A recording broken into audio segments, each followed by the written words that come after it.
гарч ирэхийг харсан гэж бодсон ч харахгүй байсан ч тод харагдаагүй байсан тул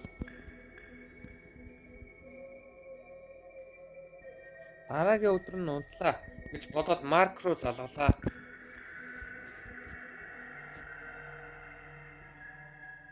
Бид алхаж байхдаа ойролцоох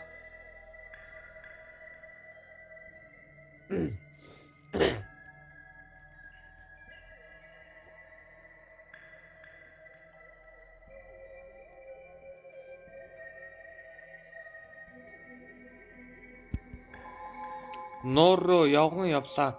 Урд шөнө нь би түүнийг над руу ширтэж байгааг нь харсан гэж бодсон чинь би маш их цочирдсон. Марк намайг нухацтай хүлээж аваагүй хэвээр. Би Маркийг надтай хамт модыг судлахыг ятгсан ч ард нь юу ч байсангүй. Буцаж алхаж байгаад би түүнийг бутан чимээ шүүгэнийг сонссон. Би Маркаас үүнийг сонсон эсхийг асуухад тэр толгой дохин бид эргэн тойрноо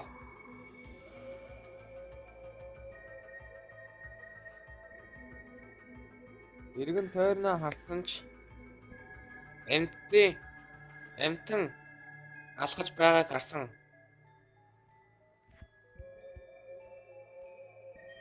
Энэ бол үнэхээр аимшигтай байсан.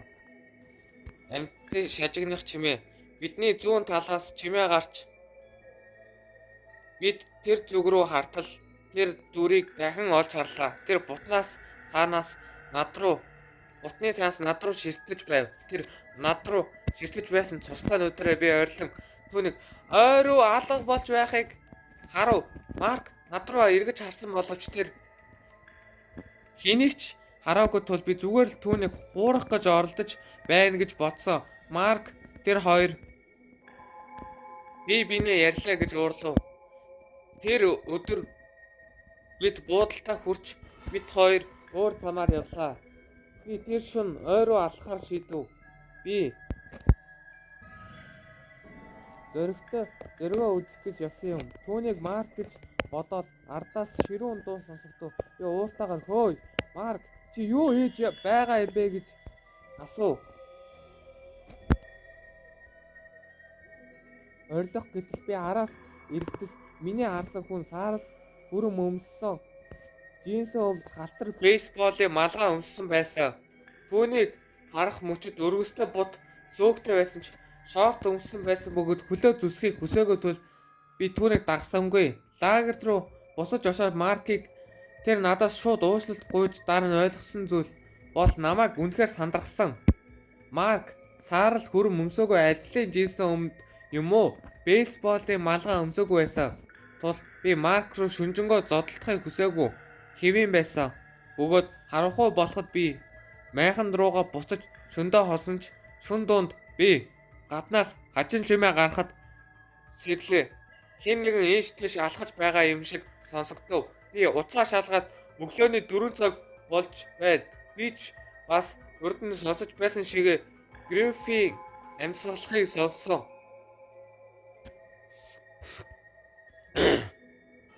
Нэг хүний сүудэр манай майхны хажуугаар алхаж байна. Тэр бейсболын малгай хүрэн өмссөн бололтой. Дараа нь юу болсныг би хэзээ ч мартахгүй. Сугалж авсан сүудэр нь аажмаар утга шиг харагдах болно. Би цахилгаан толч нээгдэж эхлэхийг сонссон. Миний зүрх улам бор хурдан цохиж эхлэхийг харсан. Би үүнийг хараад майханд толгоогоо цогсон. Амар улаан цустай инээсгсэн нүд нь шаргалтсан. Инээсгэлж эхлэв. Илүү өргөн дараа нь тэр над руу ширүүн хоолоогоор шивнсэн. Би чиний найзыг алчглаа. Чи дараагийн байх болно гэж тэр над руу хутгаа өргөхөд Марк ирээд түүний бөөрийг байгаа тал руу цогхоход Марк нэлээд том залуу байсан тул залуу хажуу тийш нь цогхож чадсан юм. Тэр ухаан алдав.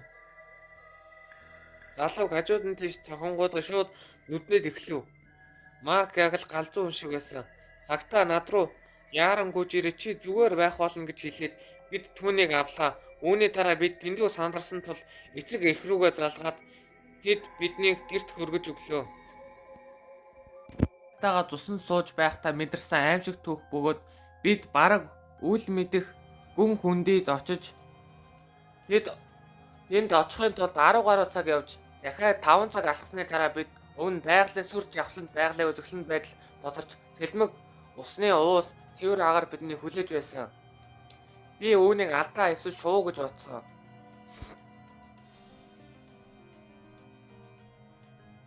Энэ нь хүний хоолой шиг сонсогдох тусам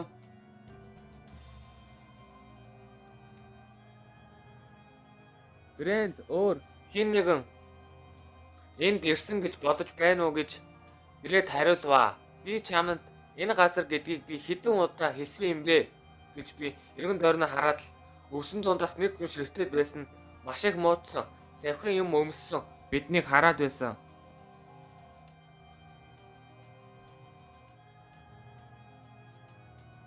Түүний гарт би цочиж хинбэ гэж хашгирсан ч тэр юу ч хэлээгүй.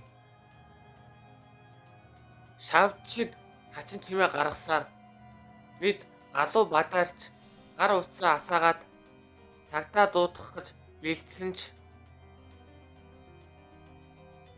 дараа нь тэр ойроо алга болсон. Бид туслангаа болох уу гэж бодсон ч бид гэртээ харж чадсангүй.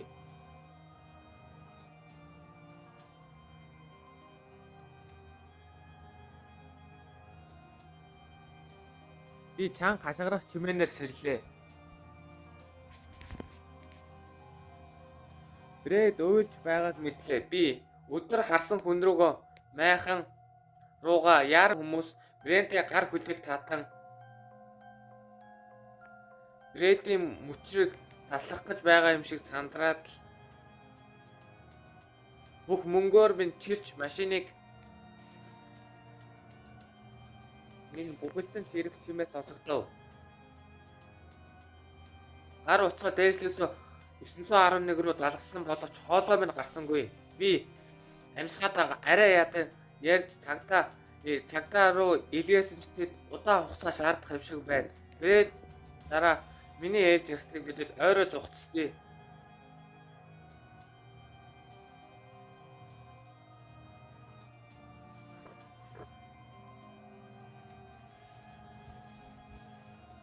Дараа Брэди хачаарах чивээ тасарсад тул би түүрийг өгсөн гэж хэлж байлаа. Зэрэг дуугарч цагтаа ирсэж Брэдийн майхандаа орхисон айвар гар хөлөд тасарсан байсан. Аимшигт үзэгдэл бүгд цочирсан бөгөөд хэд тооногийн дараа мурдан байцалд явж ирсэн бөгөөд гівд этгээдүүд баригдсан бөгөөд тэд ууланд амьдардаг айл байсан бөгөөд тэд уулад үүстэйгоо бэлчээж иргэний амьдтыг бүрэг устгаж байсан тогтоогдсон. Хатан цохооны атгах нь юр бусын хүчтэй болсон бол тэд дөрвөлээ Брэди эрхтнүүдийг нүцгэл гараараа урж хэл ярианы чадвар нь бараг мууцсан тул тэд сайн харилцаж чадахгүй байсан. Цагдаа нар тэндээс Брэди эрхтнүүдийн биеийн хилийг хаана хэрэглэж байгааг асуухад тэд ходооддоо зааж оолгоо эцэг гэж заажээ.